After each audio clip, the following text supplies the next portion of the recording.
আজকে আমরা যে গল্পটা নিয়ে কথা বলবো সেটার নাম the greatest immortal father a new beginning. চলুন দেখি কি আছে এই অসাধারণ কাহিনীতে। আচ্ছা, একবার ভাবুন তো কি হবে যদি একজন একদমই অপদার্থ বাবার শরীরটা দখল করে নেয় এক সর্বশক্তিমান অমর সত্তা। অদ্ভুত শোনাচ্ছে, তাই না? কিন্তু ঠিক এই প্রশ্নটার ওপর ভিত্তি করেই কিন্তু আজকের গল্পটা দাঁড়িয়ে আছে। গল্পটা শুরু হচ্ছে একটা খুবই অন্ধকার জায়গা থেকে। প্রথম পর্বটার নাম দেওয়া যায় এক চরম বিশ্বাসঘাতকতা। কারণ আমরা দেখব একটা পরিবারকে যেটা একদম ভেঙে পড়ার মুখে। গল্পের শুরুতেই এমন একটা ঘটনা ঘটে যা শুনলে গায়ে কাঁটা দেয়। একজন বাবা ঋণের দায় এতটাই ডুবে গেছে যে সে নিজের মেয়েকে বিক্রি করে দিতেও রাজি। ভাবা যায়? আর ঠিক তখনই তার স্ত্রী মানে মেয়েটার মা মরিয়া হয়ে বলে ওঠে, প্লিজ এমন করো না, আমি ঠিক টাকার ব্যবস্থা করব, কিন্তু আমার মেয়েটাকে নিয়ে যেও না। একজন মায়ের এই আর্তনাদ সত্যিই পরিস্থিতিটা কতটা ভয়াবহ তা বুঝিয়ে দেয়। এখানেই আমরা দুটো সম্পূর্ণ আলাদা সত্তার দেখা পাই। একদিকে আছে আসল বাবা, যে ঋণে ডুবে আছে, অসম্ভব নিষ্ঠুর, আর নিজের পরিবারকেও বিক্রি করে দিতে পারে। আর অন্যদিকে তার জায়গায় যে আসছে সে একদম অন্যরকম, অনেক শক্তিশালী, রহস্যময় আর পরিবারের রক্ষক। এই দুজনের মধ্যে আকাশ-পাতাল পার্থক্যটাই কিন্তু গল্পের আসল মজা। তো এই টেনশনের পরেই গল্পটা একটা মোড় নেয়। আমাদের দ্বিতীয় পর্ব, মৃত্যু এবং পুনর্জন্ম। এখানে একটা অপ্রত্যাশিত শেষ আছে, আর আছে একটা অতি প্রাকৃত শুরু। আর এরপর যা ঘটে তা চোখের পলকে হয়ে যায়। স্বামী স্ত্রীর মধ্যে শুরু হয় ঝগড়া, তারপর ধাক্কাধাক্কি, আর একটা ধাক্কায় লোকটা পড়ে গিয়ে মাথায় চোট পায়, ব্যাস ওখানেই শেষ, সে মারা যায়। কিন্তু ঠিক তখনই এক অদ্ভুত আলো জ্বলে ওঠে, যা একটা নতুন আত্মার আগমনের সংকেত দেয়। স্বামী মারা গেছে, পরিবারটা শোকের মধ্যে আছে, আর ঠিক এই সুযোগটাই নেয় মহাজনেরা। তারা চলে আসে তাদের পাওনা আদায় করতে। আর সেই পাওনাটা কি? ওই লোকটার স্ত্রী আর মেয়ে। মানে বিপদ যেন আরও বেড়ে গেল। কিন্তু এবার খেলাটা পাল্টে যাবে। আমরা চলে এসেছি তৃতীয় পর্বে, এক অমরের প্রথম লড়াই, যেখানে আমরা দেখব একটা ধার করা শরীরে কিভাবে শক্তি জেগে ওঠে। আর ঠিক তখনই অবিশ্বাস্য একটা ব্যাপার ঘটে।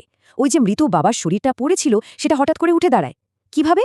কারণ ওই শরীরটার ভেতরে এখন আর আগের লোকটা নেই, আছে এক সর্বশক্তিমান স্বর্গীয় অমর। এই দৃশ্যটা দেখে তো সবার চোখ ছানা বড়া। আর উঠে দাঁড়িয়েই তার মুখ থেকে বেরোয় প্রথম কথা, একদম ঠান্ডা কিন্তু ধারালো গলায় সে বলে, মেয়েটা আর তার মাকে যেতে দাও, নইলে মরবে। ওয়াও! মাত্র একটা লাইনেই বোঝা যায় এ আর আগের লোকটা নেই, এ একজন রক্ষক। এরপরই আমরা প্রথমবার তার ক্ষমতার ঝলক দেখতে পাই। গুন্ডাদের একজন ছুরি নিয়ে হামলা করে, আর সে কি করে? খালি হাতে ব্লেডটা ধরে ফেলে, একদম মনে আসে। তারপর এক ঝটকায় লোকটার হাতটাই ভেঙে দেয়, ব্যাস। এই দেখেই বাকি গুন্ডা আর তাদের বসের আত্মা খাঁচা ছাড়া, ওখান থেকে সোজা দৌড়।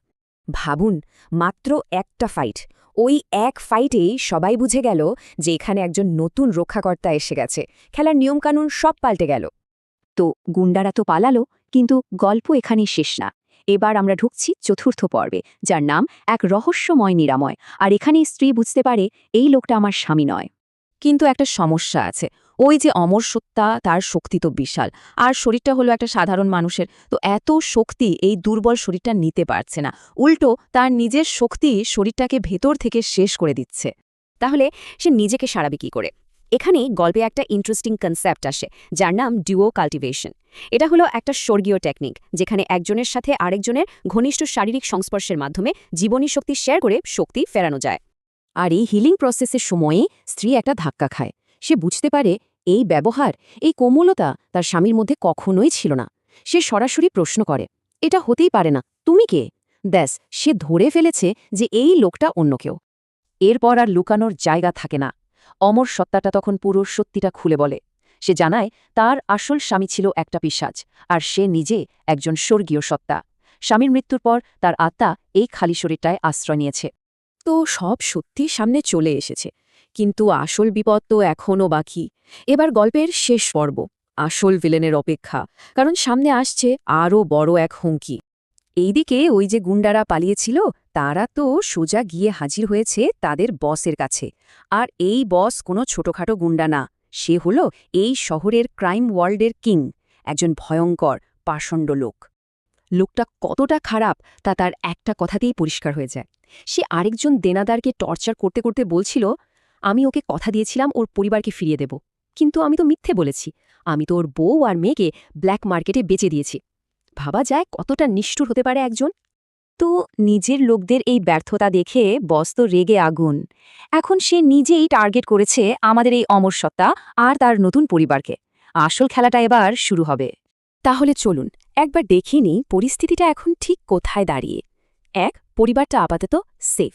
২. তাদের রক্ষাকর্তা আসলে এক ছদ্মবেশী অমর। ৩. স্ত্রী তার আসল পরিচয়টা জানে। আর সবচেয়ে বড় কথা হলো শহরের সবচেয়ে ভয়ঙ্কর ক্রাইম বস এখন তাদের পিছু নিয়েছে। গল্পটা শেষ হচ্ছে একটা বিশাল প্রশ্ন দিয়ে। একজন অমর সত্তা, বাবা আর রক্ষাকর্তা তো হয়ে গেল, কিন্তু এই পৃথিবীর একটা সত্যিকারের শয়তানের হাত থেকে সে তার নতুন পরিবারকে কিভাবে বাঁচাবে? এই মানব শরীরের সীমাবদ্ধতা নিয়ে কি সে পারবে এত বড় শত্রুর মোকাবিলা করতে? উত্তরটা হয়তো গল্পের পরের ভাগেই পাওয়া যাবে।